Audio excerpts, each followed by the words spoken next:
We should also increase monthly Social Security checks by $200 a month as proposed by Senator Wyden and colleagues. Seniors and people with disabilities are uniquely at risk right now, says President Joe Biden, 6:28 p.m. on March 22nd of 2020. 3 years ago, and people are still waiting to see this fulfilled. And finally, we are beginning to see some traction on legislation to reform Social Security and to provide well-needed increases. And, take a look at this. Inflation is easing, at a risk of a recession is fading. Why are Americans still stressed? Well, I will tell you why. It's because inflation is the acceleration of prices. And just because inflation goes down, it does not mean that the overall price goes down. Just the rate of increase goes down. So those prices, they're still up there. They're just not increasing at a fast rate like they were before. And Americans are still suffering with these high prices, and they need help. This is what's at the forefront of Americans' minds right now. Let me know if you agree or not. But turns out that's not on the forefront of the minds of Congress. Now take a look at this. Biden asking Congress for a budget band-aid as the budget is coming to the forefront. It'll make student loan repayments easier, secure Social Security. So right now, Americans are wanting an increase in Social Security, and Congress is just trying to figure out how to pay the bills for Social Security and food benefits to avoid a government shutdown. Now, take a look at this. Just coming out in the past 24 hours, Schumer says a government shutdown depends on Kevin McCarthy, as they are about to battle and go into a showdown for the budget, which includes, as we mentioned, Social Security, food benefits, several things on the line. And take a look at this. Congress is gearing up for the budget showdown, from funding for student loan repayments to Social Security benefits. Here is what's at stake. I'm going to be covering the details for you on this. And also, as I mentioned, $200 per month increase, $2,400. Those pieces of legislation are coming back, reintroduced. Stick around. I'm going to get you caught up on that. And also stick around to the end for an update on 4 big changes that they're saying to watch for. Big updates in Social Security that are happening right now in September of 2023. And we are waiting to see what that increase, that cost of living adjustment is going to be for Social Security. We're going to be finding out here very soon. I'm going to keep you up to date on that as well. But you guys, let's dive into the latest on Social Security, what's happening right now with Congress, our economy, so you know what's available for you and your family and what to prepare for. Now, before we dive in, though, do me a quick favor. If you appreciate the updates, don't forget, smash the like button for me. Just takes a second, helps out a ton. Thank you so much. And if you want to stay up to date, this is your first time here, it's totally free. Why not just hit the subscribe button, turn on that notification bell. I'll keep you up to speed on everything. But let's go ahead and dive right in. All right, so as always, link in the description below to this article that came out today. I always cite the sources in the description so you can click the links, read them for yourself, and see that this is, in fact, the latest.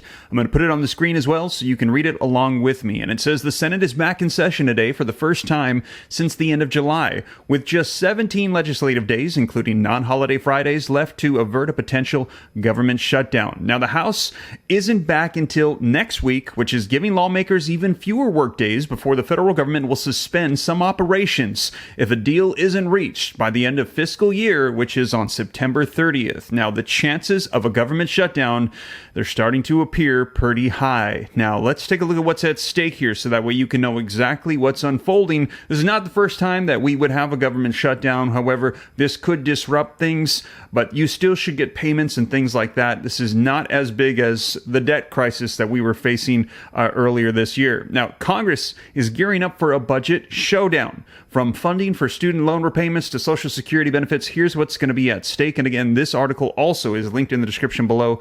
Just came out today as well. Now, Congress is once again hurtling towards a preventable and yet already contentious budget showdown. If this sounds familiar, welcome back to Congress that seems intent on flirting with fiscal calamity. With the House and the Senate gearing up to get back in session, averting a shutdown and keeping the government funded is likely to be at top of mind. So as I mentioned to you, Social Security increases and reform, that is something that they're saying they're going to get done, but this is definitely getting pushed back as they're trying to avert a government shutdown. Already, President Joe Biden has asked for short-term funding to help keep key programs running and head off potential federal closure. And of course, Social Security is one of those programs. So why is this happening yet again? Well, the federal budget year closes out on September 30th, and that means that by September 30th, Congress needs to approve a budget or approve a stopgap spending like what Biden is pushing for right now to keep programs running. Otherwise, it'll be shutdown time. All right, so what might take place if the government does shut down? Here's a little of the details so that way you know what to prepare for, what we might potentially be looking at here if they can't get their act together this September of 2023. A government shutdown would jeopardize a range of federal benefits that millions of Americans rely on. Once a shutdown starts, many federal employees can no longer work, and this means that there aren't enough people to facilitate programs like Social Security and SNAP. While the benefits would still flow, Americans relying on those programs would likely see processing delays and limited customer service, so you could see delays in those benefits going out. Given the frequent looming threat of a shutdown as lawmakers squabble over how to best fund the government, the Office of Management and Budget even has contingency plans for federal agencies that outline what they should do if funding lapses. National parks would likely shut down, and applications for small businesses and housing loans would be halted as well. Now, the OMB contingency plan for the Department of Agriculture, for example, stated that even in the event of a shutdown, it would continue funding essential federal activities and funding to maintain the core programs of the Nutrition Safety Net, including the Supplemental Nutritional Assistance Program, or SNAP, the Child Nutrition Program, and the Special Supplemental Nutrition Programs for women, infants, and children. Now, it's hard to determine every program that would be impacted by a government shutdown, but the longer a potential shutdown would drag on, the more severe its impacts on Americans and the economy would likely be. For example, the longest shutdown in history occurred under former President Donald Trump in 2018, so not too long ago, you'll recall that, which lasted 35 days. During that period, about 380,000 federal employees were furloughed, and an additional 420,000 employees were expected to work with delayed pay for the duration of the shutdown. Now, the deal that Trump ended signing promised to pay back all impacted employees that went without pay, but it came at a cost. The Congressional Budget Office estimated that that 35-day shutdown cost the U.S. economy at least $11 billion.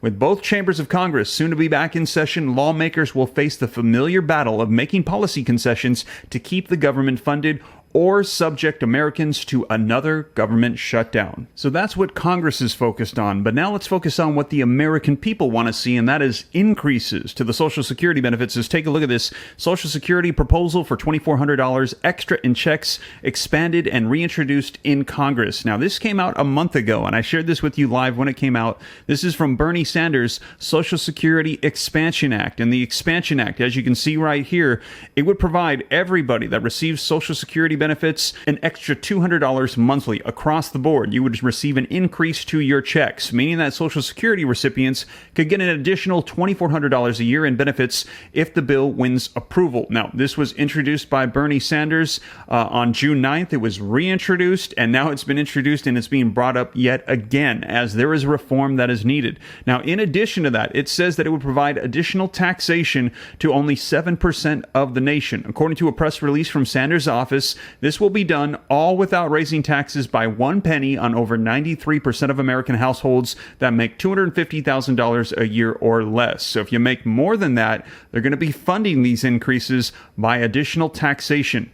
At a time when nearly half of older Americans have no retirement savings and almost 50% of our nation's seniors are trying to survive on an income of less than $25,000 a year.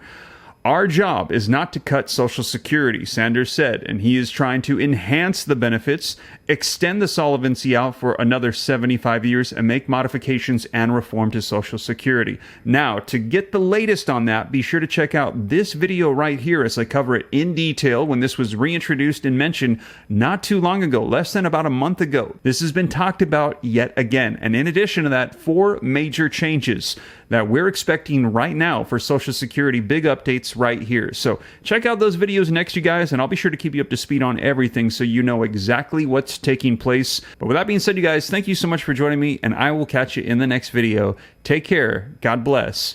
This is Steve.